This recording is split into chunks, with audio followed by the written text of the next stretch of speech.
नमस्कार मित्रों, मैं डॉक्टर कृति साहित्य कृति के यूट्यूब चैनल पर आपका स्वागत करती हूँ।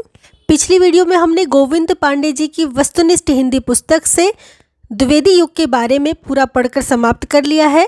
आज की इस वीडियो में हम छायावाद से पढ़ना प्रारंभ करेंगे, लेकिन उससे पहले यदि आपने अभी तक मेरे चैनल को सब्सक्राइब नहीं किया है तो इसे सबसे पहले सब्सक्राइब कर लें, क्योंकि चाहे आप किसी भी परीक्षा की तैयारी कर रहे हो और विषय के रूप में यदि आपने हिंदी को चुना है तो हिंदी से संबंधित सभी प्रश्न आपको यहाँ देखने को मिलेंगे, जो कि परीक्षा की दृष्टि से बहुत महत्वपूर्ण है। और मेरे हर एक वीडियो में बताए गए महत्वपूर्ण प्रश्न को आप अपने प्रश्न पत्र में ज़रूर देखेंगे, इसलिए चैनल के साथ बने रहें, इसे सब्सक्राइब कर लें ताकि जब भी मैं कोई नया वीडियो अपलोड करूं उसका नोटिफिकेशन आपको मिलता रहे, आपकी तैयारी हिंदी विषय से अच्छे से हो पाए। तो चलिए शुरू करते हैं आज का वीडियो छायावाद पर। छायावाद की जो समय सीमा निर्धारित की गई है वो है 1918 से 1936 ईस्वी। इसे ध्यान रखिएगा, परीक्षाओं में इससे भी प्रश्न पूछा जाता है कि छायावाद की समय सीमा कितनी है, तो 1918 से 1936 ईस्वी छायावाद की समय सीमा मानी जाती है। हिंदी में सर्वप्रमुख पंडित मुकुटधर पांडे ने जबलपुर से प्रकाशित पत्रिका में सन 1920 ईस्वी में हिंदी में छायावाद शीर्षक से 4 किस्तों में एक लेख प्रकाशित करवाया। तो मुकुटधर पांडे ने हिंदी में छायावाद शीर्षक से 4 किस्तों में एक लेख प्रकाशित करवाया था। परीक्षा की दृष्टि से मुकुटधर पांडे, छायावाद का नाम देखिए जब भी आता है तो मुकुटधर पांडे को हमेशा याद रखिएगा, ये बहुत महत्वपूर्ण है छायावाद में। तो छायावाद, हिंदी में छायावाद नाम शीर्षक से मुकुटधर पांडे ने 4 किस्तों में एक लेख प्रकाशित करवाया था सन 1920 ईस्वी में। मुकुटधर पांडे को लिखित रूप से छायावाद शब्द का प्रथम प्रयोक्ता स्वीकार किया जाता है। ये भी बहुत महत्वपूर्ण है कि सर्वप्रथम छायावाद के प्रथम प्रयोक्ता, या कह सकते हैं सर्वप्रथम छायावाद शब्द का प्रथम प्रयोग किसने किया था, तो मुकुटधर पांडे ने किया था। सन 1920 ईस्वी में सुशील कुमार ने सरस्वती में हिंदी में छायावाद शीर्षक से एक संवादात्मक लेख प्रकाशित करवाया। इस संवाद में 4 लोगों ने भाग लिया है, सुशीला देवी, हरि किशोर बाबू, चित्रकार राम नरेश जोशी तथा सुमित्रा नंदन पंत। तो हिंदी में छायावाद शीर्षक से सरस्वती में सुशील कुमार ने एक संवादात्मक लेख प्रकाशित करवाया था, जिसमें आप देख सकते हैं सबसे महत्वपूर्ण में सुमित्रा नंदन पंत इसमें मौजूद थे।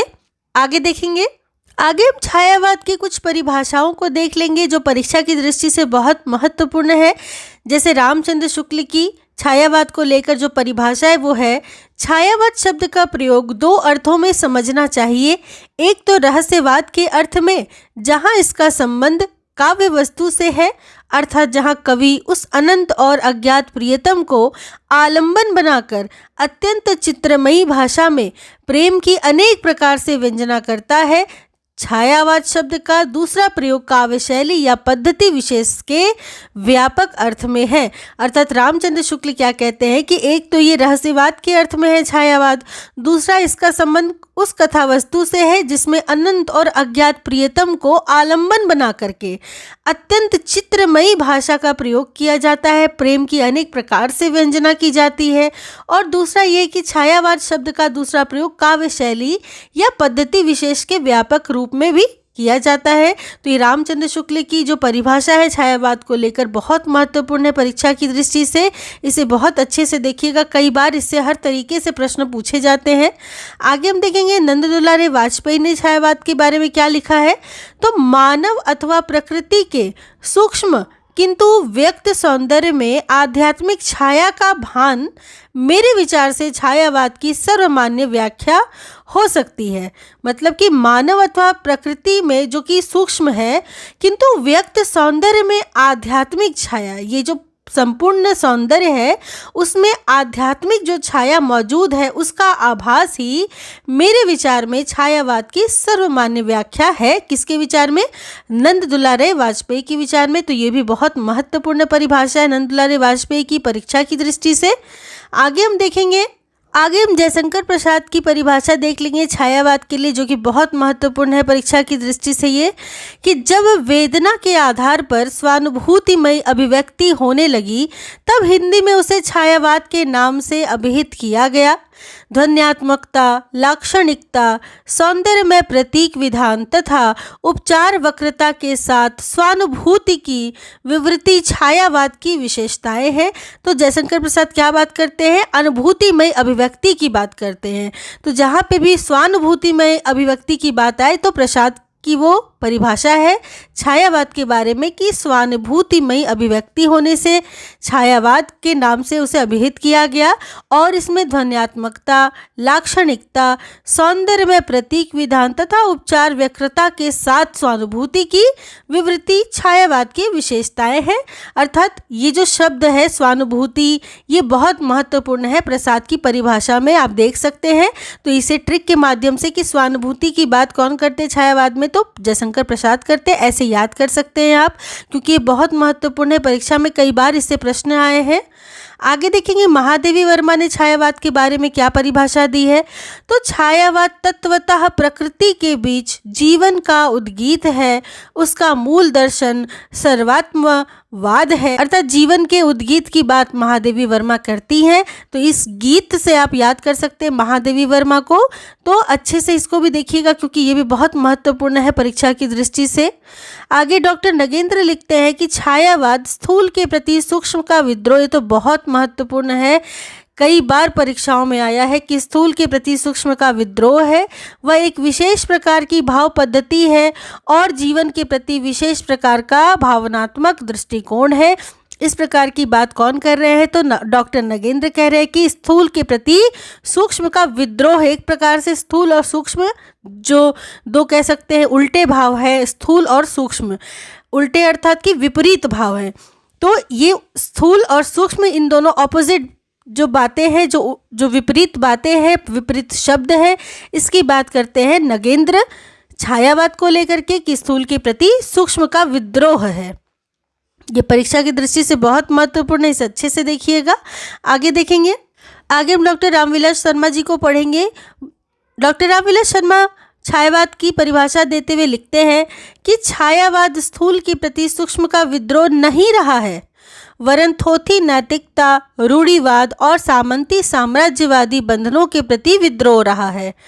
तो देखिए कैसे रामविलास शर्मा और नगेंद्र की भाषा में अंतर पाया जाता है। जहाँ नगेंद्र स्थूल के प्रति सूक्ष्म का विद्रोह बताते हैं, वहीं रामविलास शर्मा कहते हैं कि स्थूल के प्रति सूक्ष्म का विद्रोह नहीं रहा है, वरन थोथी नैतिकता, रूढ़िवाद और सामंती साम्राज्यवादी बंधनों के प्रति विद्रोह रहा है। अर्थात इनका जो विद्रोह है वो नैतिकता, रूढ़िवादी और सामंती साम्राज्यवादी बंधन के प्रति है। परंतु यह विद्रोह मध्यवर्ग के तत्वावधान से हुआ था, इसलिए उसके साथ मध्यवर्गीय असंगति, पराजय और पलायन की भावना भी जुड़ी हुई है। तो ये बहुत महत्वपूर्ण है रामविलास शर्मा की परिभाषा छायावाद को लेकर, इसे भी बहुत अच्छे से देखिएगा। आगे डॉक्टर नामवर सिंह की परिभाषा देख लेंगे छायावाद के संदर्भ में। तो वे लिखते हैं कि छायावाद उस राष्ट्रीय जागरण की अभिव्यक्ति है जो एक और पुरानी रूढ़ियों से मुक्ति चाहता था और दूसरी ओर विदेशी पराधीनता से। अर्थात जब भी हम नामवर सिंह की बात करें छायावाद के संदर्भ में, तो वो मानते हैं कि राष्ट्रीय जागरण की अभिव्यक्ति थी और वह पुरानी रूढ़ियों से मुक्ति चाहता था, साथ ही साथ दूसरी ओर विदेशी पराधीनता से भी मुक्ति चाहता था। तो ये बहुत महत्वपूर्ण है नामवर सिंह की परिभाषा छायावाद के लिए। आगे डॉक्टर रामस्वरूप चतुर्वेदी जी लिखते हैं, वह अर्थात छायावाद मूलतः शक्ति काव्य है। क्या है? शक्ति काव्य है छायावाद। पुनर्जागरण चेतना का व्यापक और सूक्ष्म रूप है और अपनी अर्थ प्रक्रिया में मानव व्यक्तित्व को गहरे स्तरों पर समृद्ध करता है। तो रामस्वरूप चतुर्वेदी की बात करें तो मानते हैं मूलतः कि क्या है? शक्ति काव्य है। ये बहुत महत्वपूर्ण है, शक्ति काव्य मानते हैं रामस्वरूप चतुर्वेदी जी कि पुनर्जागरण चेतना का व्यापक और सूक्ष्म रूप है और अपनी अर्थ प्रक्रिया में मानव व्यक्तित्व को गहरे स्तरों पर समृद्ध करता है। तो ये सारी परिभाषाएं छायावाद के संदर्भ में विभिन्न विद्वानों द्वारा दी गई है। परीक्षा की दृष्टि से ये बहुत महत्वपूर्ण है, इसे बहुत अच्छे से देखिएगा। आगे देखेंगे कि छायावाद के प्रवर्तक और प्रस्तोता कौन कौन है। तो यहाँ पे कुछ प्रस्तोता है छायावाद के और ये है प्रवर्तक। प्रस्तोता है आचार्य रामचंद्र शुक्ल, जिन्होंने छायावाद का प्रवर्तक मैथिली शरण गुप्त और मुकुटधर पांडे को माना है। वहीं नंद दुलारे वाजपेयी ने छायावाद का प्रवर्तक सुमित्रा नंदन पंत को माना है। प्रभाकर माचवे ने माखनलाल चतुर्वेदी जी को माना है छायावाद का प्रवर्तक। ईलाचंद जोशी व अन्य विद्वानों ने जयशंकर प्रसाद को छायावाद का प्रवर्तक माना है। और ये परीक्षा की दृष्टि से बहुत महत्वपूर्ण है कि किसने किसे छायावाद का प्रवर्तक माना है, इसे अच्छे से देखिएगा। आगे हम छायावादी कवियों को देख लेंगे। छायावाद के कवि चतुष्टय में जयशंकर प्रसाद, सुमित्रा नंदन पंत, सूर्यकांत त्रिपाठी निराला तथा महादेवी वर्मा आते हैं। ये बहुत महत्वपूर्ण है कि छायावाद के कवि चतुष्टय में कौन कौन से रचनाकार हैं। तो छायावाद के चतुष्टय में जयशंकर प्रसाद, सुमित्रा नंदन पंत, सूर्यकांत त्रिपाठी निराला तथा महादेवी वर्मा आती हैं। छायावाद के वृहत्त्रयी तथा ब्रह्मा विष्णु महेश निम्नलिखित है। ये वृहत्त्रयी बहुत महत्वपूर्ण है क्योंकि परीक्षाओं में ब्रह्मा विष्णु महेश के नाम से कौन जाने जाते हैं, ये कभी कभी प्रश्न पूछा जाता है। तो ब्रह्मा के नाम से जयशंकर प्रसाद, विष्णु सुमित्रा नंदन पंत, वहीं महेश सूर्यकांत त्रिपाठी निराला को माना जाता है। इस प्रकार प्रसाद, पंत और निराला हिंदी साहित्य के छायावाद में वृहत्त्रयी के नाम से प्रसिद्ध है, ब्रह्मा विष्णु एवं महेश के रूप में। वहीं छायावाद की लघुत्रयी में महादेवी वर्मा, राम कुमार वर्मा और भगवती चरण वर्मा आते हैं। तो इसे भी अच्छे से याद रखिएगा कि लघुत्रयी में कौन कौन है। तो महादेवी वर्मा, राम कुमार वर्मा तथा भगवती चरण वर्मा आते हैं। आगे हम जयशंकर प्रसाद का संक्षिप्त जीवन वृत्त देख लेंगे जो इस प्रकार है। सन 1889 से 1937 ईस्वी इनका समय काल रहा है। इनके माता पिता का नाम देवी प्रसाद तथा मुन्नी देवी है। गुरु मोहिनी लाल है। बाल्यकाल में इनका नाम झारखंडी तथा कलाधर उपनाम से कविता रचना करते थे। तो ये सभी बहुत महत्वपूर्ण है जयशंकर प्रसाद के लिए। ये झारखंडी, बाल्यकाल में जो नाम है, कलाधर उपनाम, ये सभी बहुत महत्वपूर्ण है परीक्षा की दृष्टि से, इन्हें अच्छे से देखिएगा। आगे जयशंकर प्रसाद की कुछ महत्वपूर्ण काव्य कृतियाँ इस प्रकार है। उर्वशी, वन मिलन, प्रेम राज्य, अयोध्या का उद्धार, शोकोच्छ्वास, बभ्रुवाहन, कानन कुसुम, प्रेम पथिक, महाराणा का महत्व, चित्राधार, झरना, आंसू, लहर तथा कामायनी। ये सभी रचनाएं परीक्षा की दृष्टि से बहुत महत्वपूर्ण है। विशेषकर उर्वशी, शोकोच्छ्वास, कानन कुसुम, प्रेम पथिक, चित्राधार, झरना, आंसू, लहर तथा कामायनी, इन सभी रचनाओं का कालक्रम के अनुसार, अर्थात आपको कालक्रम भी परीक्षा में पूछा जा सकता है और साथ साथ इनका रचना क्रम भी पूछा जा सकता है, अर्थात प्रकाशन वर्ष। तो प्रकाशन वर्ष के साथ इनका क्रम अवश्य याद करिएगा, ये परीक्षा में जरूर प्रश्न देखने को मिलते हैं इन सब से।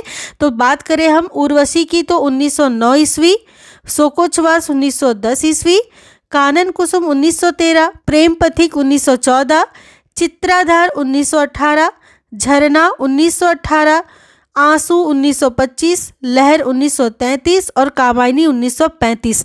कई बार कामायनी का प्रकाशन वर्ष पूछा है तो आप अच्छे से याद रखिएगा, सन 1935 ईस्वी।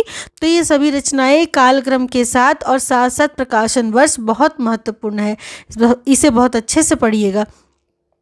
आगे जयशंकर प्रसाद की प्रथम कविता सावन पंचक सन 1906 ईस्वी में भारतेंदु पत्रिका में कलाधर उपनाम से प्रकाशित हुई थी।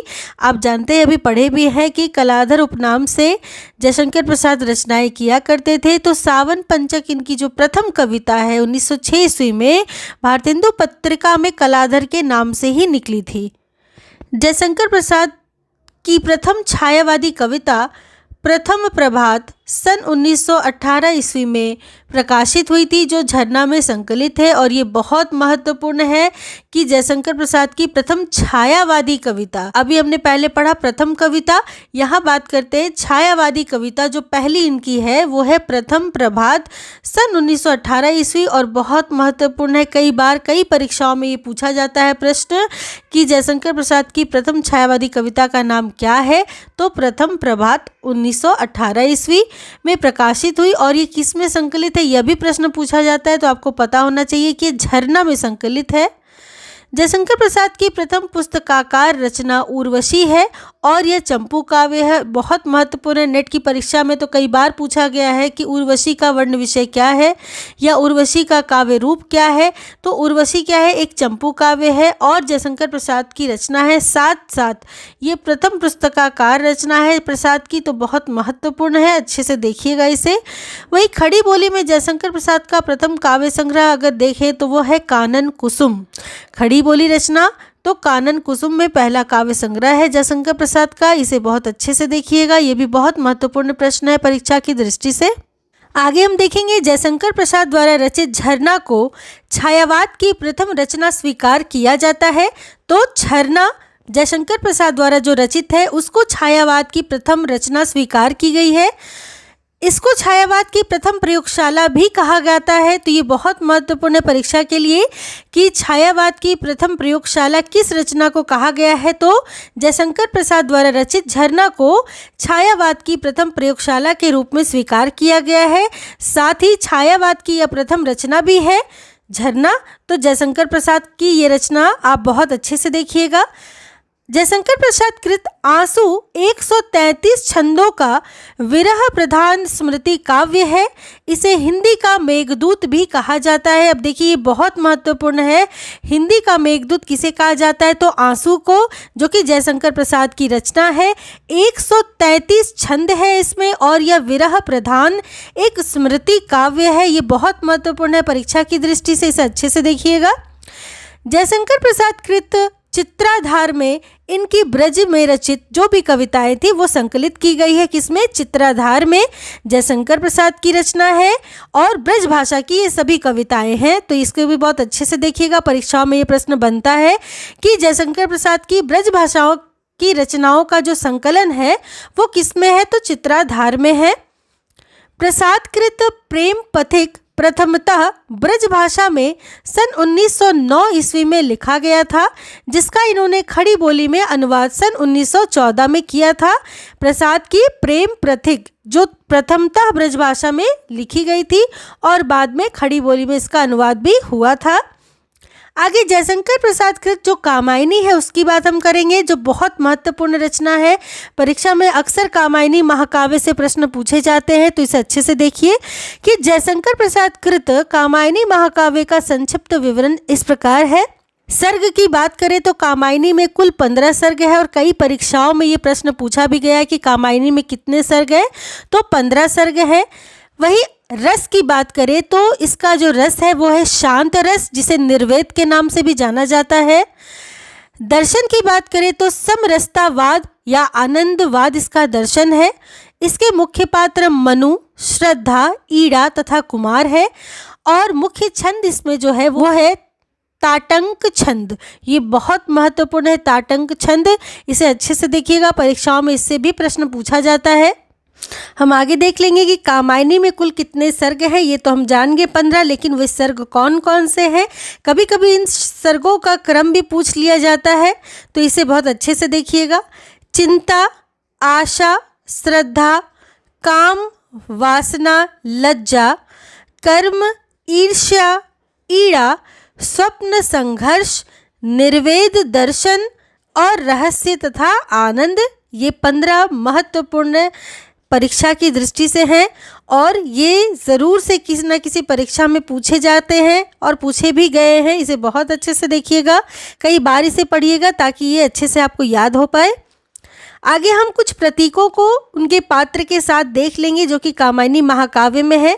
जैसे मनु जो कि मन का प्रतीक है, श्रद्धा हृदय का प्रतीक है, ईड़ा बुद्धि का प्रतीक है और कुमार मानव का प्रतीक है। इस प्रकार ये पात्र जो है उनके प्रतीक परीक्षा में कई बार पूछे जाते हैं। ये सभी कामायनी के पात्र हैं और महत्वपूर्ण है, इसे बहुत अच्छे से देखिएगा।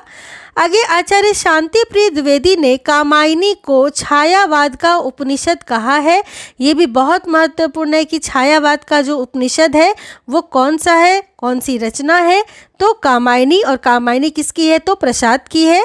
साथ साथ ये भी प्रश्न बनता है कि कामायनी को छायावाद का उपनिषद किसने कहा है, तो आपको याद रखना होगा कि आचार्य शांति प्रिय द्विवेदी जी ने कामायनी को छायावाद का उपनिषद कहा है।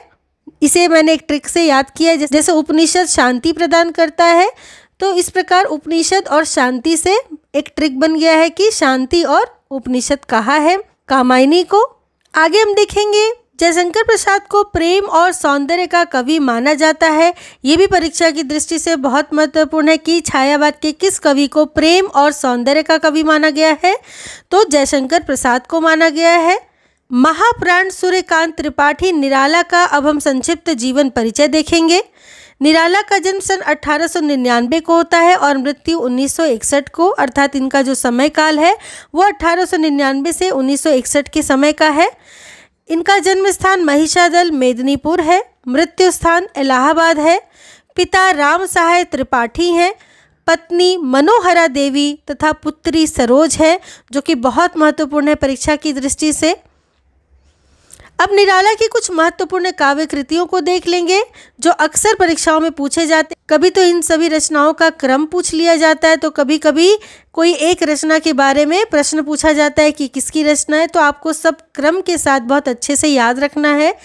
जैसे अनामिका, परिमल, गीतिका, तुलसीदास कुकुरमुत्ता, अणिमा, बेला, नए पत्ते, अर्चना, आराधना, गीत गूंज और सांध्य काकली।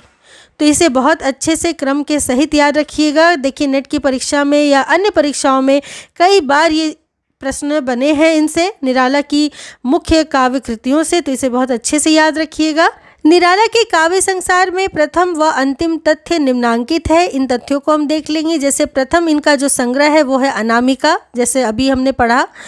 अंतिम जो संग्रह है वो है सांध्य काकली। प्रथम कविता है जूही की कली 1916 ईस्वी में और बहुत महत्वपूर्ण है परीक्षा की दृष्टि से। कई बार परीक्षा में ईस्वी सन के साथ ये रचना पूछी जाती है, तो ये आपको अच्छे से याद रखिएगा कि प्रथम कविता निराला की जूही की कली 1916 ईस्वी में। अंतिम जो कविता है इनकी पत्रोत्कंठित जीवन का विष बुझा हुआ है, तो ये बहुत महत्वपूर्ण है इनकी अंतिम कविता भी। निराला कृत अनामिका और परिमल में संकलित महत्वपूर्ण कविताएं निम्न हैं। आगे हम उन कुछ कविताओं को देखेंगे जो कि अनामिका और परिमल में संकलित की गई हैं। ये जो कविताएं हैं वो अनामिका में संग्रहित है और ये सारी कविताएं जो है वो परिमल में संग्रहित है। अनामिका की जो कविताएं हैं वो हम देख लेंगे। सरोज स्मृति 1935 ईस्वी, ये अच्छे से याद रखिएगा क्योंकि परीक्षाओं में इसका ईस्वी सन भी पूछता है। तो सरोज स्मृति 1935 ईस्वी। सम्राट एडवर्ड के प्रति प्रेयसी राम की शक्ति पूजा 1936 ईस्वी। और बहुत महत्वपूर्ण रेखा, तोड़ती पत्थर, सच है 1935 ईस्वी। तो ये सभी जो कविताएं हैं और प्रमुख कविताएं हैं ये अनामिका में संकलित है। द्वितीय संस्करण 1938 ईस्वी की सरोज स्मृति, राम की शक्ति पूजा और तोड़ती पत्थर विशेष रूप से इसमें महत्वपूर्ण है। परीक्षाओं में पूछा भी जाता है कि ये जो कविता है वो किस में संग्रहित थी, तो आपको बताना होगा कि किस में संग्रहित थी। तो अनामिका में सरोज स्मृति संकलित है, राम की शक्ति पूजा भी संकलित है और तोड़ती पत्थर भी अनामिका में ही संकलित है। अब हम देख लेंगे परिमल में कौन कौन सी कविताएं संकलित है। जैसे अधिवास, जूही की कली, जो कि आपको पता है अभी आपने पढ़ा कि निराला की जो कविता है प्रथम जूही की कली, तो ये परिमल में संग्रहित है। तो ये परिमल में संकलित है, इसे याद रखिएगा। आगे है बादल राग, विधवा, भिक्षुक, संध्या सुंदरी और पंचवटी प्रसंग, जिसमें जूही की कली, बादल राग, भिक्षुक और पंचवटी प्रसंग विशेष रूप से महत्वपूर्ण है और ये सभी कविताएं परिमल में संकलित है, इसे अच्छे से देखिएगा। आगे देखेंगे पंडित सूर्यकांत त्रिपाठी निराला को हिंदी में मुक्त छंद का प्रवर्तक माना जाता है।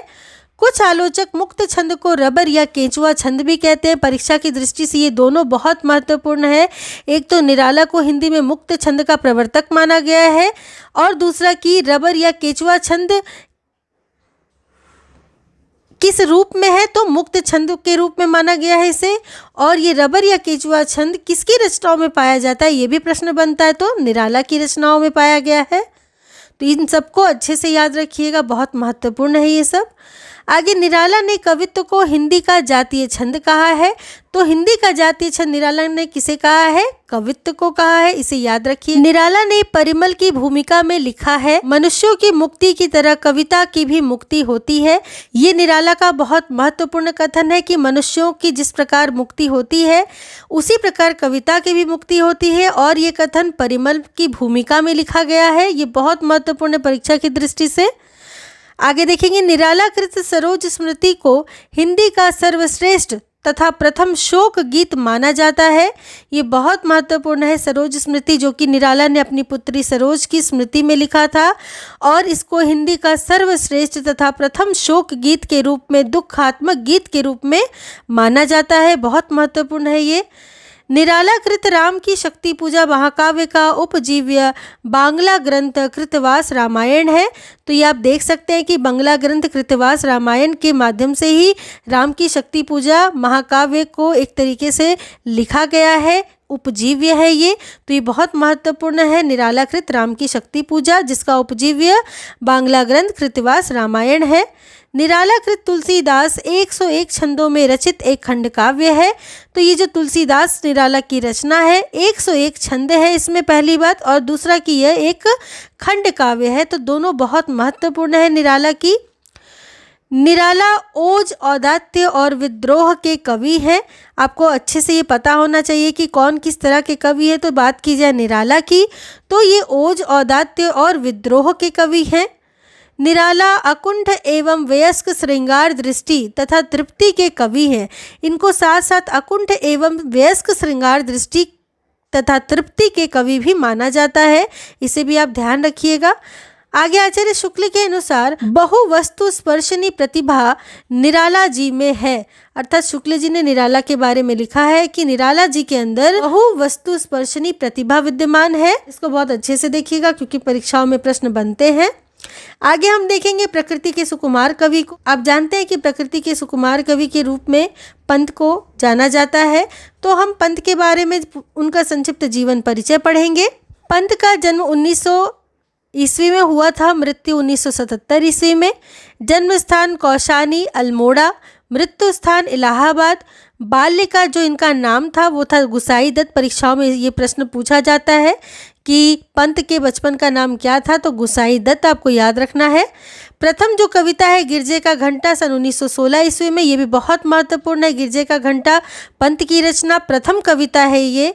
कई बार परीक्षाओं में पूछा जाता है पंत की प्रथम कविता कौन सी है, तो आपको याद रखना है गिरजे का घंटा, और इसका प्रकाशन वर्ष भी, क्योंकि ये भी पूछा जाता है, तो 1916 ईस्वी। सुमित्रानंदन पंत के काव्य को विद्वानों ने 4 चरणों में बांटा है, जो इस प्रकार है।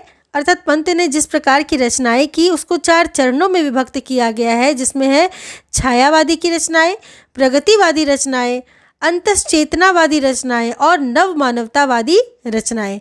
तो हम इन चारों प्रकार की रचनाओं को देखेंगे, जो कि परीक्षा की दृष्टि से सभी बहुत महत्वपूर्ण है।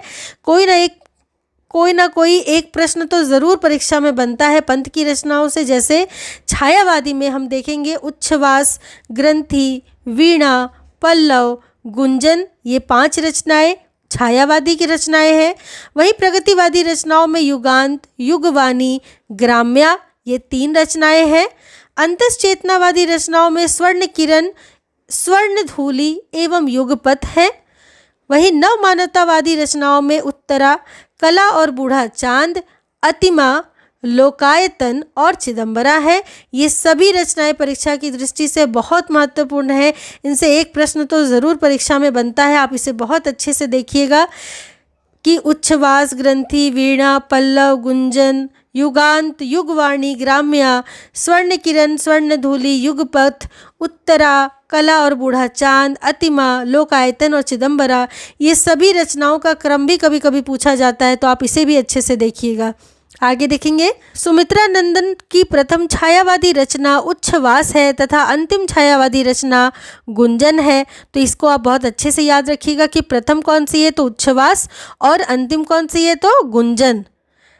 सुमित्रा नंदन पंत ने लोकायतन नामक महाकाव्य महात्मा गांधी के जीवन पर लिखा है और ये बहुत महत्वपूर्ण है। लोकायतन पंत के द्वारा लिखी गई काव्य कृति है, महाकाव्य है यह। और किसके जीवन पर है? तो यह महाकाव्य महात्मा गांधी के जीवन पर लिखा गया है। पंत ने लिखा है लोकायतन के नाम से, इसे आप बहुत अच्छे से याद रखिएगा। वही सुमित्रा नंदन पंत की महत्वपूर्ण कविताओं का संकलन चिदंबरा शीर्षक से प्रकाशित है।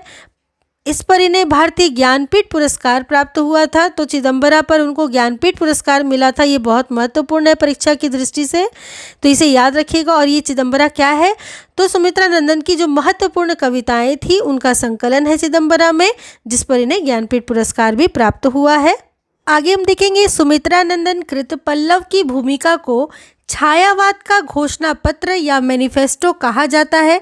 ये प्रश्न कई बार परीक्षाओं में पूछा गया है कि छायावाद का घोषणा पत्र या मैनिफेस्टो किस रचना को कहा गया है? तो पल्लव को कहा गया। और पल्लव किसकी कृति है? तो सुमित्रा नंदन पंत की कृति है। तो इसे आप अच्छे से याद रखिएगा कि पल्लव को ही छायावाद का घोषणा पत्र या मैनिफेस्टो कहा गया है। पंत जी को संवेदनशील इंद्रिय बोध का कवि कहा जाता है। अब संवेदनशील इंद्रिय बोध के जो कवि है वो कौन कहे गए हैं? तो पंत ही कहे गए हैं। इसे याद रखिएगा, परीक्षा की दृष्टि से ये भी बहुत महत्वपूर्ण है। सुमित्रा नंदन पंत मूल रूप से अरविंद दर्शन से प्रभावित थे। किस दर्शन से? अरविंद दर्शन से सुमित्रा नंदन पंत प्रभावित थे। महादेवी वर्मा के बारे में आगे हम पढ़ेंगे, उनका संक्षिप्त जीवन परिचय। महादेवी वर्मा का जन्म 1907 ईस्वी तथा मृत्यु 1987 ईस्वी। जन्म स्थान फर्रुखाबाद, मृत्यु स्थान इलाहाबाद। पिता गोविंद प्रसाद, उपाधि आधुनिक युग की मीरा। ये प्रश्न कई बार परीक्षाओं में बने भी हैं कि आधुनिक युग की मीरा के नाम से कौन प्रसिद्ध है? तो महादेवी वर्मा प्रसिद्ध है। महादेवी वर्मा को हिंदी के विशाल मंदिर की वीणा पाणी भी कहा जाता है। तो इसे भी बहुत अच्छे से देखिएगा कि हिंदी के विशाल मंदिर की वीणा पाणी किसे कहा गया है? तो महादेवी वर्मा को कहा गया है।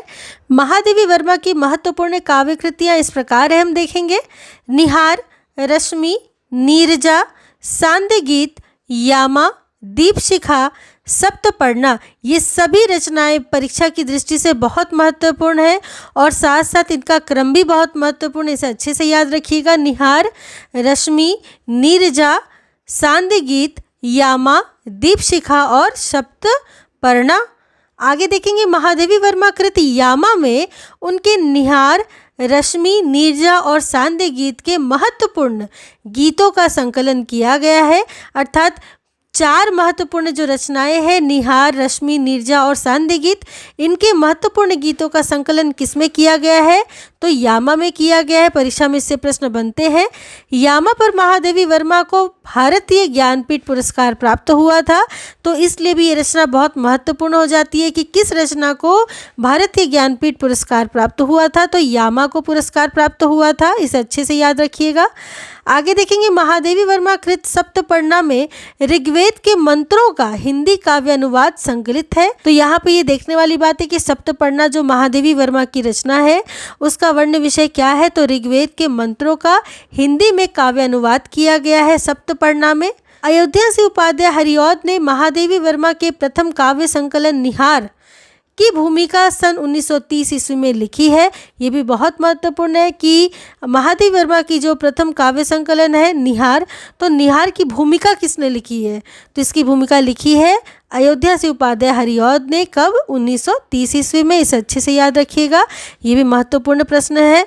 महादेवी वर्मा की ब्रजभाषा और आरंभिक खड़ी बोली की कविताओं का संकलन सन 1984 ईस्वी में प्रथम आयाम शीर्षक से प्रकाशित हुआ है। तो किस नाम से? प्रथम आयाम शीर्षक से प्रकाशित हुआ है आरंभिक में खड़ी बोली की कविताओं का संकलन, जिसमें ब्रजभाषा और खड़ी बोली दोनों शामिल है। किसकी? तो महादेवी वर्मा की प्रथम आयाम शीर्षक से सन 1984 ईस्वी में। महादेवी वर्मा को बौद्ध दर्शन से प्रभावित रहस्यवादी कवयित्री के रूप में स्वीकार किया जाता है। तो बौद्ध दर्शन से अगर प्रभावित माना जाए तो कौन है? महादेवी वर्मा बौद्ध दर्शन से प्रभावित है। ये परीक्षा में प्रश्न पूछते भी हैं कि महादेवी वर्मा किस दर्शन से प्रभावित थी? तो बौद्ध दर्शन से प्रभावित थी। और इनका सर्वाधिक प्रिय जो प्रतीक है वो है दीपक तथा बादल। तो दीपक और बादल इनका प्रिय प्रतीक के रूप में परीक्षाओं में कई बार पूछा जाता है कि इनका सर्वाधिक प्रिय प्रतीक कौन सा है?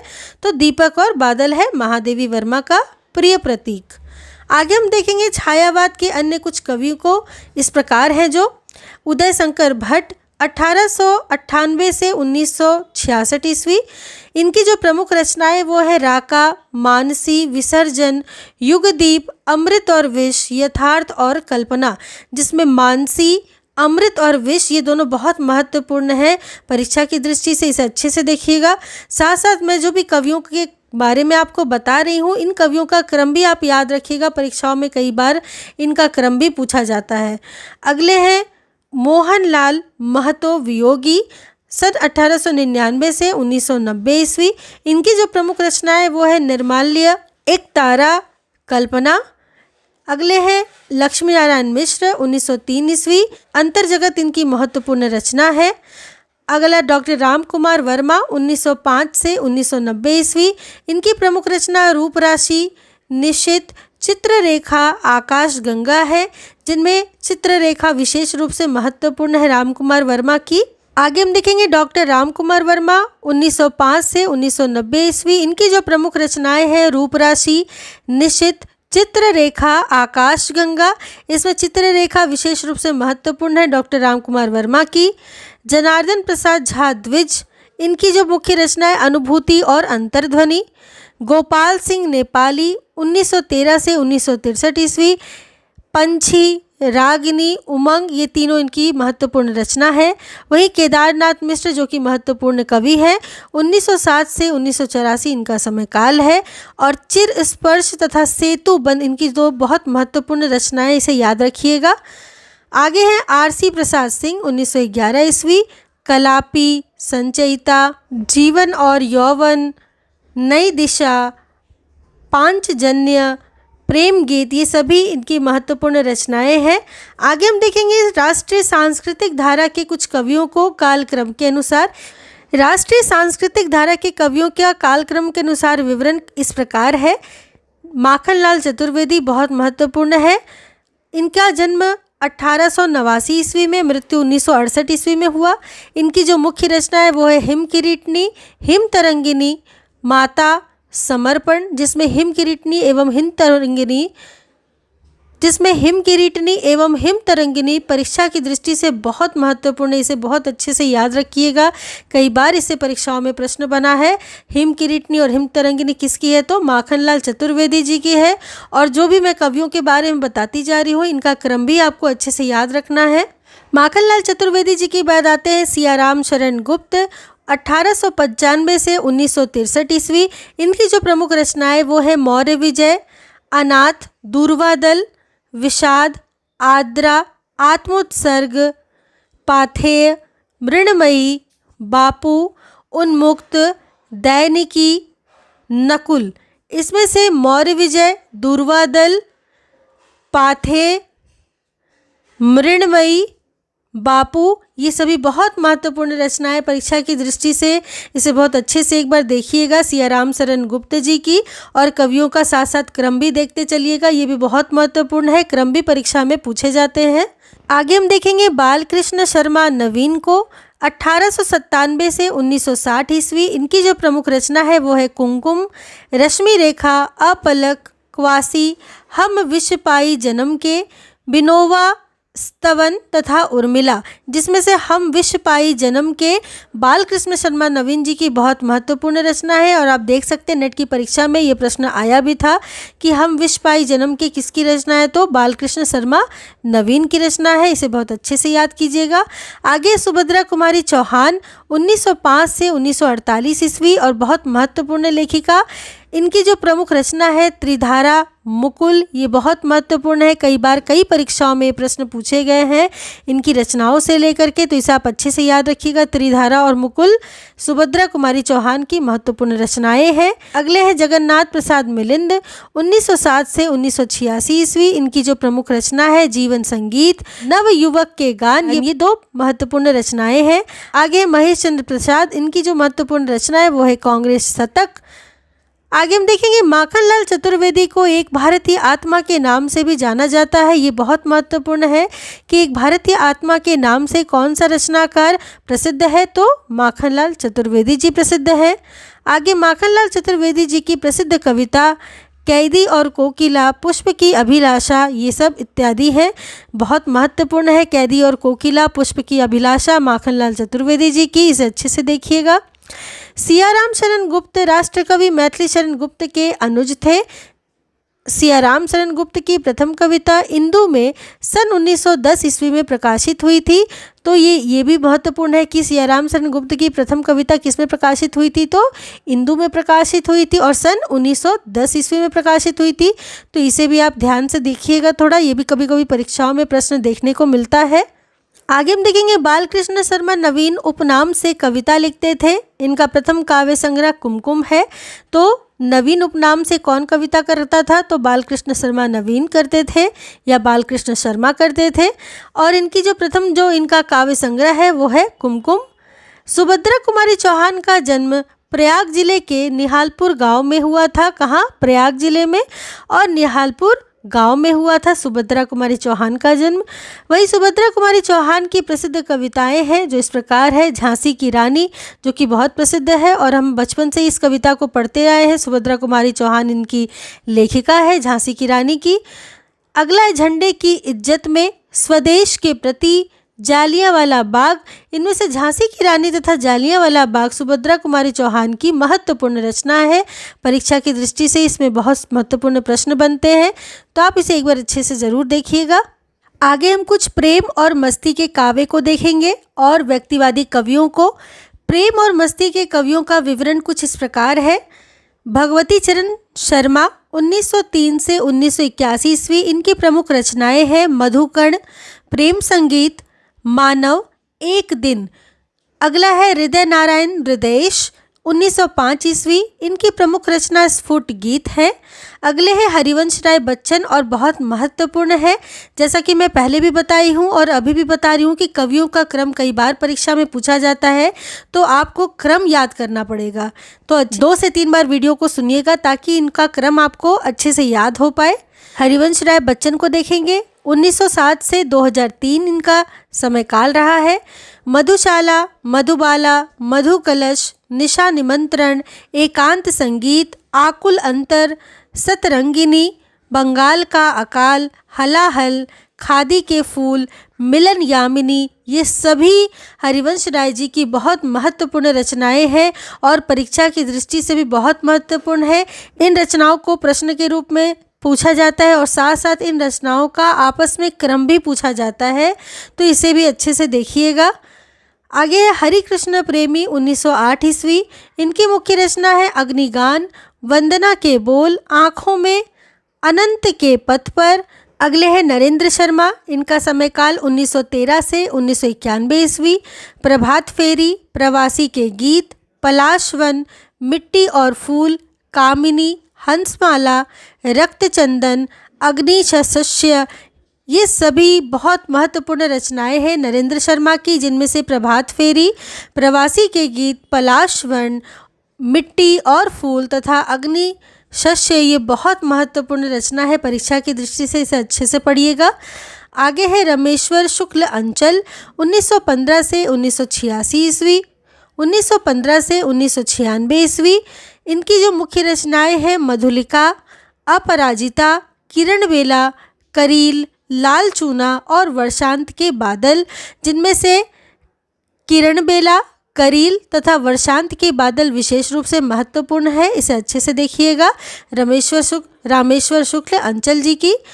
आगे है जानकी वल्लभ शास्त्री, 1916 ईस्वी। इनकी प्रमुख रचनाओं में रूप अरूप, तीर तरंग, शिप्रा, मेघ गीत, अवंतिका, ये सभी महत्वपूर्ण है।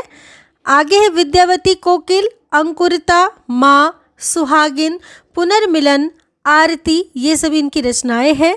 अगला है सुमित्रा कुमारी सिन्हा, विहाग, आशा पर्व, पंथिनी, बोलों के देवता, ये सभी इनकी रचनाएं हैं। आगे हम देखेंगे हरिवंश राय बच्चन को हिंदी साहित्य में हालावाद का प्रवर्तक माना जाता है। बहुत महत्वपूर्ण है ये कि हिंदी में हालावाद के प्रवर्तक कौन है, तो हरिवंश राय बच्चन है। इनको हालावाद का जन्मदाता या प्रवर्तक के रूप में स्वीकार किया गया है। इन पर उमर खय्याम का प्रभाव सर्वाधिक पड़ा है। ये भी महत्वपूर्ण है कि हरिवंश राय के बच्चन की रचनाओं में किसका प्रभाव अधिक देखा जाता है, तो उमर खय्याम का प्रभाव देखा जाता है। आगे बच्चन जी को हिंदी का बायरन भी कहा जाता है। ये भी बहुत महत्वपूर्ण है कि हिंदी का बायरन किसे कहा जाता है, तो बच्चन जी को कहा जाता है। रामेश्वर शुक्ल अंचल को हिंदी में मानसलवाद का प्रवर्तक माना जाता है। तो हिंदी में मानसलवाद के प्रवर्तक कौन है, रामेश्वर शुक्ल अंचल जी। ये दोनों परीक्षा की दृष्टि से बहुत महत्वपूर्ण है। आगे हम कुछ छायावाद के हास्य व्यंग्यकार कवियों को देखेंगे, जिनमें कुछ छायावाद के प्रमुख हास्य व्यंग्यकार कवि हैं और उनकी रचनाएं हैं। ईश्वरी प्रसाद शर्मा, चना चबेना, और बहुत महत्वपूर्ण रचना है, परीक्षा की दृष्टि से भी बहुत महत्वपूर्ण है, कई बार इससे प्रश्न भी पूछे गए हैं। तो चना चबेना एक हास्य व्यंग रचना है, किसकी, ईश्वरी प्रसाद शर्मा की। आगे है हरिशंकर शर्मा, पिंजरापोल, चिड़ियाघर, कांतानाथ पांडे चोंच, चोंच चालीसा, पानी पांडे और महाकवि सांड। अगला शिवरत्न शुक्ल बलई, परिहास प्रमोद। अगला है चतुर्भुज चतुरेश, हंसी का फव्वारा। अगला ज्वालाराम नागर विलक्षण, छायापथ। तो इस प्रकार ये कुछ रचनाकार हैं छायावाद के, जो हास्य व्यंग्यकार के रूप में जाने जाते हैं। आगे हम छायावाद में ब्रजभाषा काव्य की कुछ रचनाओं को कालक्रम के अनुसार देखेंगे। जैसे कवि है रामनाथ ज्योतिषी, 1874 ईस्वी। इनकी रचना रामचंद्रोदय काव्य। रामचंद्र शुक्ल हैं, 1884 से 1941 ईस्वी। रामचंद्र शुक्ल का जो समय काल है ये आप थोड़ा याद रखिएगा, परीक्षा की दृष्टि से बहुत महत्वपूर्ण है।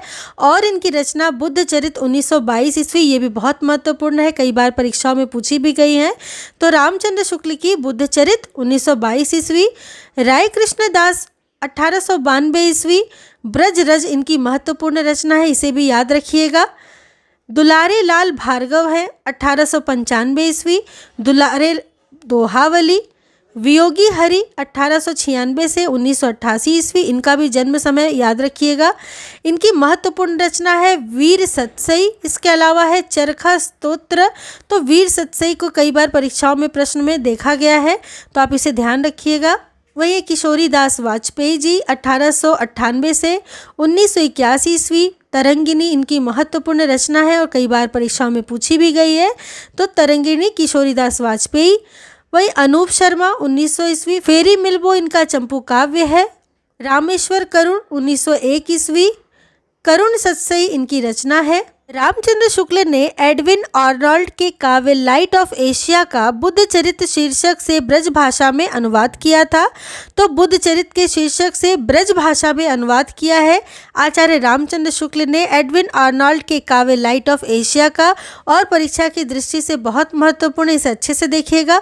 अब तक मैंने जो भी महत्वपूर्ण आपको विषय वस्तु बताए हैं उसे बहुत अच्छे से पढ़िएगा, देखिएगा, क्योंकि परीक्षा की दृष्टि से बहुत प्रश्न इससे बनेंगे। आगे हम छायावादी कवियों की कुछ महत्वपूर्ण काव्य पंक्तियों को देख लेंगे, जो कि परीक्षा की दृष्टि से महत्वपूर्ण है। मैं उसे बताती चलूँगी, आप ध्यान दीजिएगा। सबसे पहले हम जयशंकर प्रसाद को देखेंगे और उनकी रचना आंसू को देखेंगे। आपको मैंने अभी पढ़ाया कि आंसू बहुत महत्वपूर्ण रचना है जयशंकर प्रसाद की। बांधा था विधु को किसने इन काली जंजीरों से, मणि वाले फणियों का मुख क्यों भरा हुआ है हीरों से। तो ये कभी कभी ये पंक्तियाँ देखी जाती है परीक्षा में, ये से थोड़ा सा देख लीजिएगा कि बांधा था विधु को किसने इन काली जंजीरों से, जयशंकर प्रसाद की रचना है। और आंसू से ये काव्य पंक्तियाँ ली गई हैं। अगला, विद्रुम सीपी संपुट में मोती के दाने कैसे, है हंस ना पर शुक फिर क्यों चुगने के मुक्ता ऐसे। अगला, झंझा झकोर गर्जन है, बिजली है नीरद माला, पाकर इस शून्य हृदय को सबने आ डेरा डाला। ये शून्य हृदय और सबने यहाँ डेरा डाला, ये पंक्ति कभी कभी परीक्षाओं में देखी गई है, तो इसे थोड़ा महत्वपूर्ण है, तो इस देख लीजिएगा एक बार। अगला, पतझड़ था झाड़ खड़े थे सूखे से फुलवारी में, किसलय दल कुसुम बिछाकर आए तुम इस क्यारी में। अगला, इस करुणा कलित हृदय में अब विकल रागिनी बजती, क्यों हाहाकार स्वरों में वेदना असीम गरजती। ये बहुत महत्वपूर्ण पंक्तियां हैं प्रसाद की, जो कि आंसू से ली गई है। परीक्षा में कई बार इस पंक्तियों से प्रश्न पूछे गए हैं कि ये पंक्तियां किसकी है तथा किस रचना से ली गई है, तो ये प्रसाद की है तथा आंसू से लिखी गई है। देखिए, वेदना असीम गरजती, इस वेदना से आप आंसू का अंदाजा लगा सकते हैं। आगे देखेंगे, मानव जीवन वेदी पर परिणय हो विरह मिलन का, दुख सुख दोनों नाचेंगे है खेल आँख का मन का। ये दुख सुख दोनों नाचेंगे है खेल आँख का मन का, ये भी बहुत महत्वपूर्ण है। और ये दुख सुख खेल आँखों का, इससे कहने से आप याद कर सकते हैं या समझ सकते हैं कि ये आंसू की रचना है, आंसू से ली गई हुई है, जयशंकर प्रसाद की। अगला, जल उठा स्नेह दीपक सा नवनीत हृदय था मेरा, अब शेष धूम रेखा से चित्रित कर रहा अंधेरा। अगला, तेरे प्रकाश में चेतन संसार वेदना वाला, मेरे समीप होता है पाकर कुछ करुण उजाला। अगला, सबका निचोड़ लेकर तुम सुख से सूखे जीवन में, बरसों प्रभात हिमकंसा आंसू इस विश्व सदन में। ये भी थोड़ी महत्वपूर्ण है काव्य पंक्ति, तो आंसू से आप इसका ट्रिक कर सकते हैं कि आंसू की ही रचना है। और किसकी है आंसू, तो प्रसाद की है रचना। आगे हम जयशंकर प्रसाद की लहर से कुछ महत्वपूर्ण काव्य पंक्तियों को देखेंगे। उठ उठ गिर गिर फिर आती, नर्तित पद चिन्ह बना जाती, सिकता की रेखाएं उभार भर जाती अपनी तरल सिहर। अगला, तुम हो कौन और मैं क्या, इसमें क्या है धरा सुनो, मानस जलधि रहे चिर चुंबित मेरे क्षितिज उदार बनो। अगला, ले चल वहाँ भुलावा देकर मेरे नाविक धीरे धीरे, जिस निर्जन में सागर लहरी अंबर के कानों में गहरी, निश्चल प्रेम कथा कहती हो तज कोलाहल की अवनी रे। तो ये बहुत महत्वपूर्ण काव्य पंक्तियां हैं प्रसाद की, और लहर से ये रचना काव्य पंक्तियां हैं, और लहर की ये काव्य पंक्तियां हैं। सागर लहरी से आप इसका अंदाज़ा लगा सकते हैं कि ये लहर से है और प्रसाद की रचना है। आगे देखेंगे, श्रम विश्राम क्षितिज बेला से, जहाँ सृजन करते मेला से, अमर जागरण उषा नयन से, बिखराती हो ज्योति घनी रे। ये जो लाल किरण है लहर किनारे क्षितिज रेखा से, तो यहाँ जैसे कि करते मेला से, तो मेला कहाँ लगता है, लहर के किनारे। आप देखे होंगे समुद्र तट के किनारे मेला लगता है। तो इस प्रकार आप एक ट्रिक बना सकते हैं इससे, क्योंकि ये महत्वपूर्ण पंक्ति है परीक्षा की दृष्टि से, तो आपको इसको बहुत अच्छे से याद रखना है कि श्रम विश्राम क्षितिज बेला से, जब बेला ढल जाता है तो जिस प्रकार लहरों के किनारे सब विश्राम करते हैं, उसी प्रकार जहाँ सृजन करते मेला से, तो आप ऐसे करके इसको एक ट्रिक के माध्यम से याद कर सकते हैं। आगे देखेंगे, बीती विभावरी जागरी, अंबर पनघट में डूबो रही, तारा घट उषा नागरी, खग कुल कुल कुल सा बोल रहा, किस लय का अंचल डोल रहा, लो यह लतिका भी भर लाई, मधु मुकुल नवल रस गागरी। तो ये भी बहुत महत्वपूर्ण पंक्तियां, विशेषकर ये दो ऊपर की पंक्ति, बीती विभावरी जागरी, अंबर पनघट में डूबो रही, तारा घट उषा नागरी, ये बहुत महत्वपूर्ण है। लहर की रचना है प्रसाद की, लहर के पनघट की बात की जा रही है, तो ऐसे करके ट्रिक करके आप इसको याद कीजिएगा, बहुत महत्वपूर्ण है। आगे देखेंगे, मेरा अनुराग फैलने दो नभ के अभिनव कलरव में, जाकर सूनेपन के तम में बन किरण कभी आ जाना। अगला, जग की सजल कालिमा रजनी में, मुख चंद्र दिखा जाओ, प्रेम वेणु की स्वर लहरी में जीवन गीत सुना जाओ। तो इस प्रकार आपने देखा लहर से बहुत सारी महत्वपूर्ण पंक्तियों के बारे में मैंने बताया, जो कि परीक्षा की दृष्टि से बहुत महत्वपूर्ण है, उसे अच्छे से याद कीजिएगा। आगे हम प्रसाद की कामायनी से कुछ महत्वपूर्ण काव्य पंक्तियों को देखेंगे। ओ चिंता की पहली रेखा, अरे विश्व वन की व्याली, ज्वालामुखी विस्फोट के भीषण प्रथम कंप सी मतवाली। अगला, बुद्धि मनीषा मति आशा, चिंता तेरे है कितने नाम, अरे पाप है तू जा, चल जा यहाँ नहीं कुछ तेरा काम। आगे देखेंगे, सिंधु सेज पर धरा वधु अब तनिक संकुचित बैठी सी, प्रलय निशा की हलचल स्मृति में मान किए सी ऐंठी सी। अगला, संवेदन का और हृदय का यह संघर्ष ना हो सकता, फिर अभाव असफलताओं की गाथा कौन कहाँ बकता। अगला, फटा हुआ था नील वसन क्या, ओ यौवन की मतवाली, देख अंकिंचन जगत लूटता तेरी छवि भोली भाली। अगला, हृदय की अनुकृति बाह्य उदार, एक लंबी काया उन्मुक्त, मधु पवन क्रीडित जो शिशु साल, सुशोभित हो सौरभ संयुक्त। ये मधु पवन क्रीडित जो शिशु साल, सुशोभित हो सौरभ संयुक्त बहुत महत्वपूर्ण है परीक्षा की दृष्टि से। कामायनी से ली गई ये काव्य पंक्तियां है प्रसाद की, इसे बहुत अच्छे से देखिएगा। अगला है, नील परिधान बीच सुकुमार, खुल रहा मृदुल अध खुला अंग, खिला हो ज्यों बिजली का फूल, मेघवन बीच गुलाबी रंग। ये भी बहुत महत्वपूर्ण काव्य पंक्तियां हैं प्रसाद की, कामायनी से ली गई है। परीक्षाओं में ये पंक्तियां पूछी जाती हैं, तो इसे अच्छे से देखिएगा। आगे देखेंगे, नित्य यौवन छवि से ही दीप्त विश्व की करुण कामना मूर्ति, स्पर्श के आकर्षण से पूर्ण प्रकट करती जो जड़ में स्फूर्ति। अगला, कुसुम कानन अंचल में मंद पवन प्रेरित सौरभ साकार, रचित परमाणु पराग शरीर खड़ा हो, ले मधु का आधार।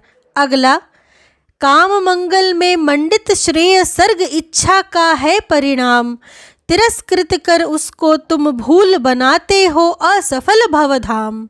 अगला, एक तुम एक विस्तृत भूखंड, प्रकृति वैभव से भरा अमंद, कर्म का भोग भोग का कर्म, यही जड़ का चेतन आनंद।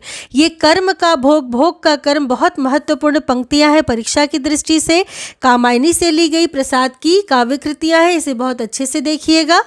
आगे है, शक्ति के विद्युत कण जो व्यस्त विकल बिखरे हैं, हो निरुपाय, समन्वय उसका करे समस्त विजयनी मानवता हो जाए।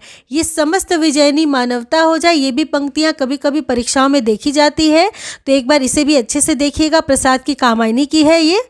आगे, कोमल किसलय के अंचल में नन्ही कलिका ज्यों छिपती सी, गोधुली के धूमिल पट में दीपक के स्वर में दीप्ति सी। अगला, मैं रति की प्रतिकृति लज्जा हूँ, मैं शालीनता सिखाती हूँ, मत वाली सुंदरता पग में नुपुर सी लिपट मनाती हूँ। अगला, नारी तुम केवल श्रद्धा हो विश्वास रजत नग पगतल में, पीयूष स्रोत सी बहा करो जीवन के सुंदर समतल में।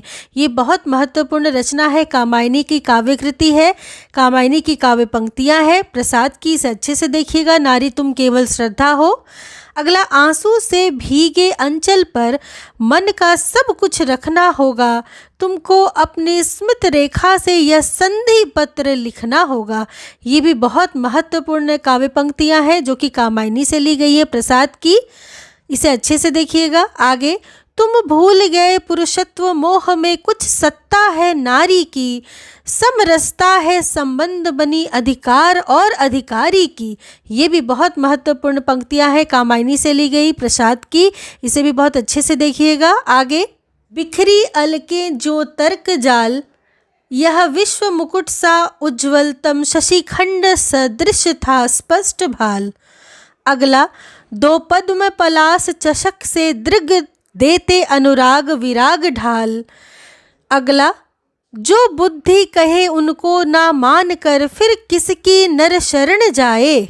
अगला, वह विज्ञानमयी अभिलाषा पंख लगाकर उड़ने की, जीवन की असीम आशाएं कभी न नीचे मुड़ने की। अगला, प्रकृति शक्ति तुमने यंत्रों से सबकी छीनी, शोषण कर जीवन बना दी जर्जन झीनी।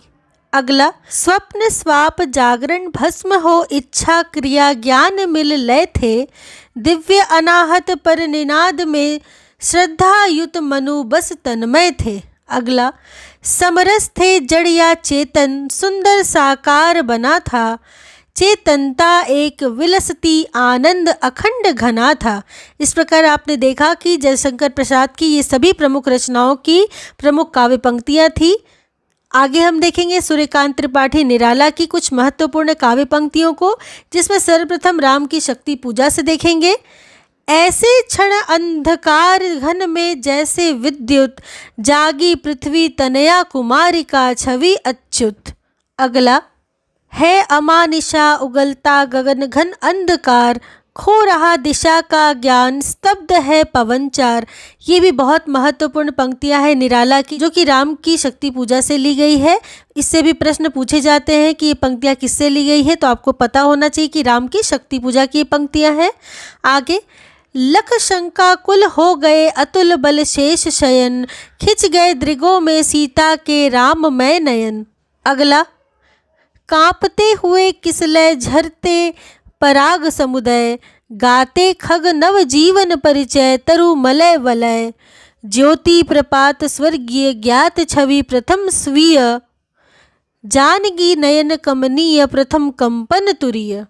अगला, धिक जीवन जो पाता ही आया है विरोध, धिक साधन जिसके लिए सदा ही किया शोध।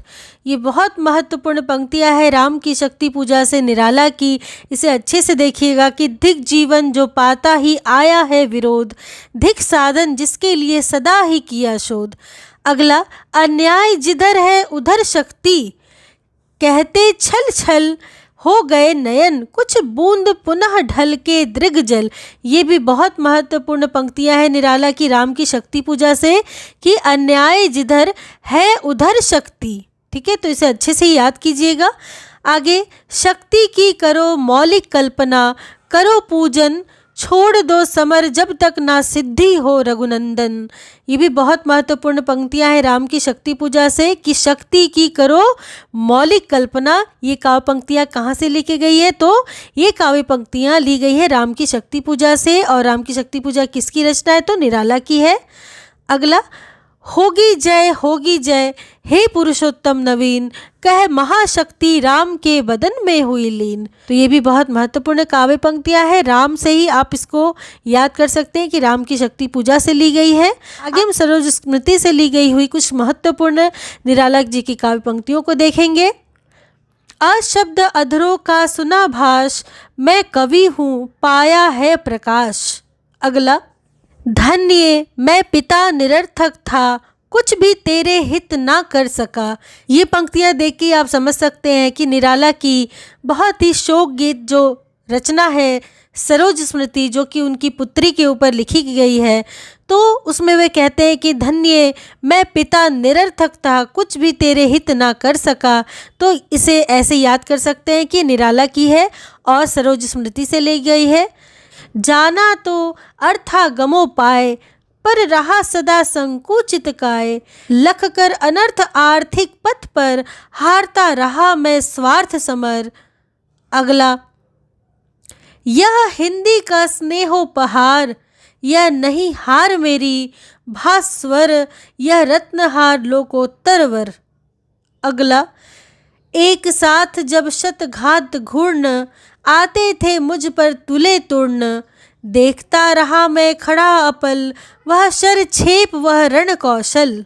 अगला, तब भी मैं इसी तरह समस्त, कवि जीवन में व्यर्थ ही व्यस्त, लिखता आबाद गति मुक्त छंद, पर संपादक गण निरानंद। पर संपादक गण निरानंद, ये भी कभी कभी पंक्तियाँ पूछी जाती है कि किनकी काव्य पंक्तियाँ हैं, तो निराला की काव्य पंक्तियाँ हैं। आगे देखेंगे, धीरे धीरे फिर बढ़ा चरण, बाल्य की केलियों का प्रांगण, कर पार कुंज तारुण्य सुघर आई लावण्य भार थर थर। अगला, क्या दृष्टि अतल की सिक्त धार ज्यों भोगावती उठी अपार, उमड़ता ऊर्ध्व को कल सलील जल टलमल करता नील नील, पर बंधा देह के दिव्य बांध छलकता दृगों के साथ साथ। अगला, ये कान्य कुब्ज कुल कूलांगार खाकर पत्तल में करें छेद, इनके कर कन्या अर्थ खेद। अगला, देखा मैंने वह मूर्ति धिति मेरे वसंत की प्रथम गीति, श्रृंगार रहा जो निराकार रस कविता में उच्छ्वसित धार, गाया स्वर्गीया प्रिया संग भरता प्राणों में राग रंग, रति रूप प्राप्त कर रहा वही आकाश बदल कर बना मही। अगला, दुख ही जीवन की कथा रही क्या कहूँ आज जो नहीं कही।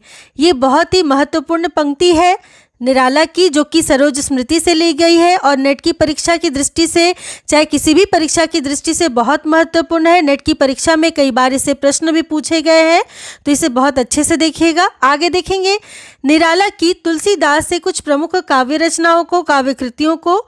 आगे हम निराला की तुलसीदास काव्य रचना से संबंधित कुछ प्रमुख काव्य पंक्तियों को देखेंगे। भारत के नभ का प्रभापुर्य शीतल छाय सांस्कृतिक सूर्य, अस्तमित आज रे तमस्तूर्य दिग्मंडल, उर के आसन पर शिरस्त्राण शासन करते हैं मुसलमान, है उर्मिल जल निश्चलत प्राण पर शतदल। अगला, होगा फिर से दुर्धर्ष समर, जड़ से चेतन का निशी वासर, कवि का प्रति छवि से जीवन हर जीवन भर, भारती इधर है उधर सकल, जड़ जीवन के संचित कौशल, जय इधर ईश है उधर सबल माया कर। अगला, जागो जागो आया प्रभात, बीती वह बीती अंधरात, झरता भर ज्योतिर्मय प्रपात पूर्वाचल, बांधो बांधो किरणें चेतन तेजस्वी, है तम जीवन आती भारत की ज्योतिर्धन महिमा बल। तो इस प्रकार निराला की तुलसीदास से संबंधित कुछ काव्य पंक्तियां थी। आगे हम देखेंगे निराला की बादल राग से संबंधित कुछ महत्वपूर्ण काव्य पंक्तियों को। बादल राग का संपादन डॉक्टर रामविलास शर्मा ने किया था, इसे आपको ध्यान रखना है। काव्य पंक्तियों को देख लेंगे। जागो फिर एक बार, शेरों की मांद में आया है आज स्यार। ये जागो फिर एक बार पंक्ति काफ़ी महत्वपूर्ण है, बादल राग से ली गई ये काव्य पंक्तियां हैं, इसे थोड़ा ध्यान दीजिएगा। अगला, विजन वन वल्लरी पर सोती थी सुहाग भरी, स्नेह स्वप्न मग्न अमल कोमल तनु तरुणी, जूही की कली दृगबंद किए शिथिल पत्रांक में जूही की कली। आगे, स्नेह निर्झर बह गया है, रेत ज्यों तन रह गया है। ये स्नेह निर्झर बह गया है बादल राग से ली गई काव्य पंक्तियां हैं निराला की और बहुत महत्वपूर्ण है, इसे अच्छे से देखिएगा। अगला, यौवन के तीर पर प्रथम था आया जब, स्रोत सौंदर्य का वीचियों कलरव सुख चुंबित प्रणय का, था मधुर आकर्षण में मज्जना वेद मृदु फूटता सागर में। अगला, जीर्ण बाहु है शीर्ण शरीर, तुझे बुलाता कृषक अधीर, ए विप्लव के वीर। ये विप्लव के वीर बादलों को कहा गया है और निराला की बहुत महत्वपूर्ण काव्य पंक्तियां हैं बादल राग से, तो इसे बहुत अच्छे से देखिएगा। परीक्षा में कई बार इससे भी प्रश्न पूछा गया है। आगे हम सुमित्रा नंदन पंत जी की कुछ महत्वपूर्ण काव्य पंक्तियों को देखेंगे। छोड़ द्रुमों से मृदु छाया, तोड़ प्रकृति से भी माया, बाले तेरे बाल जाल में कैसे उलझा दूं लोचन। ये बहुत महत्वपूर्ण काव्य पंक्तियां हैं और नेट की परीक्षा में पूछी भी गई है, पंत जी की है, इसे अच्छे से याद रखिएगा। अगला, प्रथम रश्मि का आना रंगिणी, तूने कैसे पहचाना, कहाँ कहाँ हे बाल विहंगिनी, पाया तूने यह गाना। तो ये बहुत महत्वपूर्ण प्रथम पंक्ति है कि प्रथम रश्मि का आना रंगिणी, तूने कैसे पहचाना। ये पंत जी की है और बहुत महत्वपूर्ण पंक्तियां हैं। आगे देखेंगे, अरुण अधरों की पल्लव प्रात, मोतियों सा हिलता हिमहास। अगला, सैकत शैया पर दुग्ध धवल, तन वंगी गंगा ग्रीष्म विरल, लेटी है श्रांत क्लांत निश्चल, तापस बाला गंगा निर्मल, शशि मुख से दीपित मृदु करतल, लहरे उर पर कोमल कुंतल। ये बहुत महत्वपूर्ण पंक्तियां हैं पंत की नौका विहार से कि सैकत शैया पर दुग्ध धवल, तनवंगी गंगा ग्रीष्म विरल, लेटी है शांत क्लांत निश्चल। ये पंक्तियां बहुत बार परीक्षाओं में पूछी गई है, इसे अच्छे से देखिएगा। आगे देखेंगे, इस धारा सा ही जग का क्रम, शाश्वत इस जीवन का उद्गम, शाश्वत है गति शाश्वत संगम। ये देखिए पंक्तियां बहुत महत्वपूर्ण है कि इस धारा सा ही जग का क्रम, शाश्वत इस जीवन का उद्गम। ये नौका विहार की पंक्तियां हैं, पंत की रचना है, बहुत महत्वपूर्ण है काव्य पंक्तियां, इसे अच्छे से देखिएगा। अगला, तुम्हारे छूने में था प्राण, संग में पावन गंगा स्नान, तुम्हारी वाणी में कल्याणी, त्रिवेणी की लहरों गान।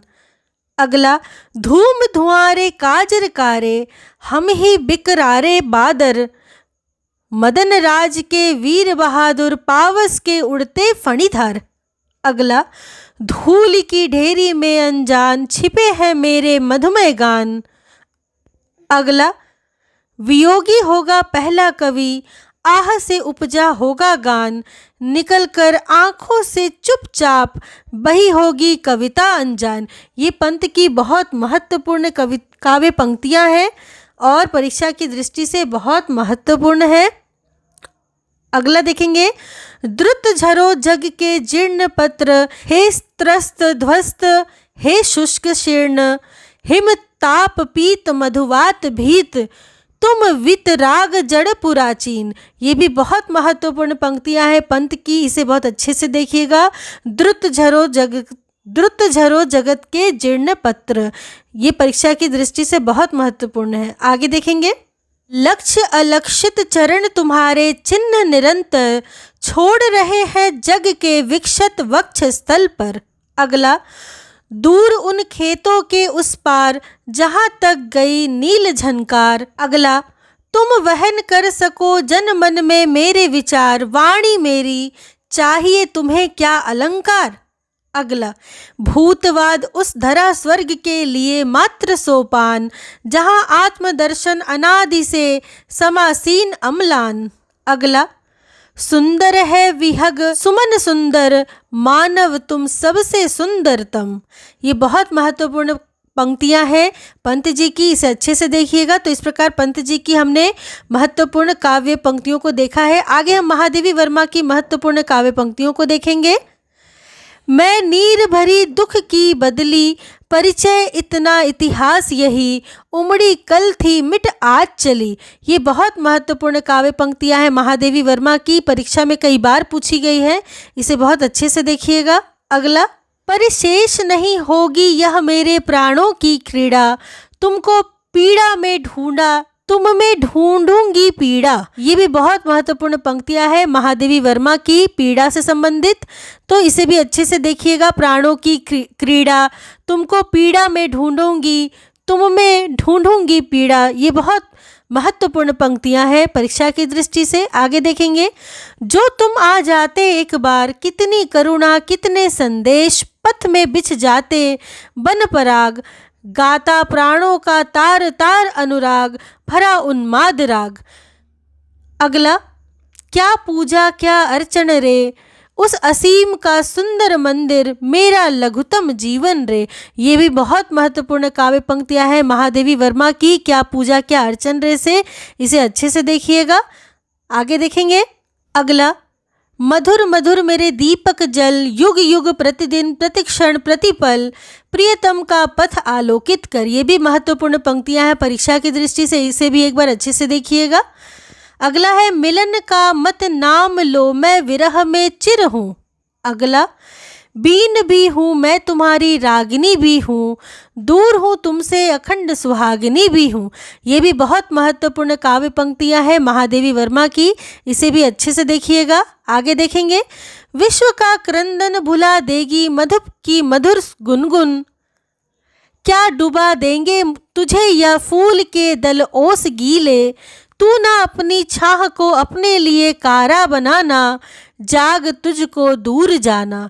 तो ये जाग तुझको दूर जाना इसी से ली गई है। महादेवी वर्मा की बहुत महत्वपूर्ण काव्य पंक्तियां हैं, इसे भी अच्छे से देखिएगा। अगला है, वे मुस्कुराते फूल नहीं जिनको आता है मुरझाना, वे तारों के दीप नहीं जिनको भाता है बुझ जाना।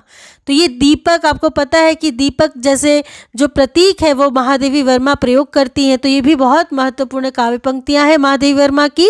तो इस प्रकार हमने महादेवी वर्मा को देखा, उनकी महत्वपूर्ण काव्य पंक्तियों को पढ़ा। जिन जिन महत्वपूर्ण विषयों में मैंने बताया है पढ़ने के लिए, उसे अच्छे से पढ़िएगा, परीक्षा की दृष्टि से बहुत महत्वपूर्ण है ये सभी पंक्तियां। आगे देखेंगे बालकृष्ण शर्मा नवीन की कुछ महत्वपूर्ण काव्य पंक्तियों को। ओ भिकमंगे अरे पराजित, ओ मललूम अरे चिरदोहित, तू अखंड भंडार शक्ति जाग अरे निद्रा सम्मोहित। अगला है बलिवेदी सखे प्रज्वलित मांग रही ईंधन, क्षण क्षण आओ युवक लगा दो तुम अपने यौवन का ईंधन। अगला, हम अनिकेतन हम तो रमते राम, हमारा क्या घर कैसा वतन। अगला, हो जाने दो गर्क नशे में, मत पड़ने दो फर्क नशे में। अगला, कवि कुछ ऐसी तान सुनाओ जिससे उथल पुथल मच जाए। तो इस प्रकार हमने बालकृष्ण शर्मा नवीन की कुछ महत्वपूर्ण काव्य पंक्तियों को देखा, इसे बस एक बार पढ़ लीजिए। हम आगे चलेंगे। आगे हम छायावाद की कुछ विविध विषय वस्तुओं को देखेंगे, जिसमें हम सर्वप्रथम देखेंगे छायावादी कवि चतुष्टय, जो कि निम्नलिखित दर्शनों से प्रभावित थे। जैसे जयशंकर प्रसाद शैव दर्शन से प्रभावित थे, जिसे आनंदवाद भी कहते हैं। वही सूर्यकांत त्रिपाठी निराला अद्वैत वेदांत से प्रभावित थे। सुमित्रानंदन पंत अरविंद दर्शन से प्रभावित थे। तो महादेवी वर्मा बौद्ध दर्शन से, या कह सकते हैं दुखवाद से प्रभावित थी। ये सभी दर्शन और कवि बहुत महत्वपूर्ण है, परीक्षा में इससे भी प्रश्न बनते हैं कि कौन से कवि किस दर्शन से प्रभावित थे, तो इसे भी अच्छे से याद रखिएगा। हम आगे चलेंगे। पंडित सूर्यकांत त्रिपाठी निराला ने प्रगतिवादी चेतना से अनुप्राणित रचनाएं भी लिखी हैं, जो इस प्रकार है, अर्थात निराला की कुछ प्रगतिवादी रचनाएं हमें देखने को मिलती है। देख लेंगे कि वे रचनाएं कौन कौन सी हैं। तो कुकुरमुत्ता, गर्म पकौड़ी, मास्को डायलॉग्स, नए पत्ते, खजोहरा, रानी और कानी, ये बहुत महत्वपूर्ण रचनाएं हैं निराला की, जो कि प्रगतिवादी चेतना से संबद्ध है, जिसमें कुकुरमुत्ता, गर्म पकौड़ी, मॉस्को डायलॉग्स, नए पत्ते, ये बहुत महत्वपूर्ण रचना है परीक्षा की दृष्टि से, इसे अच्छे से देखिएगा। सूर्यकांत त्रिपाठी निराला को छायावाद का श्लाघा पुरुष भी कहा जाता है। ये भी बहुत महत्वपूर्ण है कि छायावाद का श्लाघा पुरुष कौन है, तो निराला को कहा जाता है श्लाघा पुरुष। छायावाद का प्रसिद्ध राष्ट्रगीत झंडा ऊंचा रहे हमारा की रचना श्यामलाल पार्षद ने सन 1924 ईस्वी में की है। तो आप ये जो झंडा ऊंचा रहे हमारा जो गीत गाते हैं, तो इसकी रचना किसने की है? श्यामलाल पार्षद ने की है सन 1924 ईस्वी में। यह गीत सर्वप्रथम 1925 ईस्वी में कानपुर कांग्रेस के ध्वजोत्तोलन के समय में गाया गया था। ये भी बहुत महत्वपूर्ण जानने का विषय है। जब 1925 ईस्वी में कानपुर में कांग्रेस का ध्वजोत्तोलन किया जा रहा था, तब ये गीत सर्वप्रथम गाया गया था। तो इस प्रकार आज हमने छायावाद को पढ़कर पूरा समाप्त कर लिया है। अगली वीडियो में हम छायावादोत्तर काल के बारे में पढ़ेंगे। तब तक के लिए चैनल के साथ बने रहिए। इसे ज़्यादा से ज़्यादा लाइक, शेयर और सब्सक्राइब कीजिए, ताकि सभी विद्यार्थियों के पास ये वीडियो पहुंच सके, सबको इससे मदद मिल सके। तो मिलती हूँ अगली वीडियो में छायावादोत्तर काल के साथ। तब तक के लिए आप सबका बहुत बहुत धन्यवाद।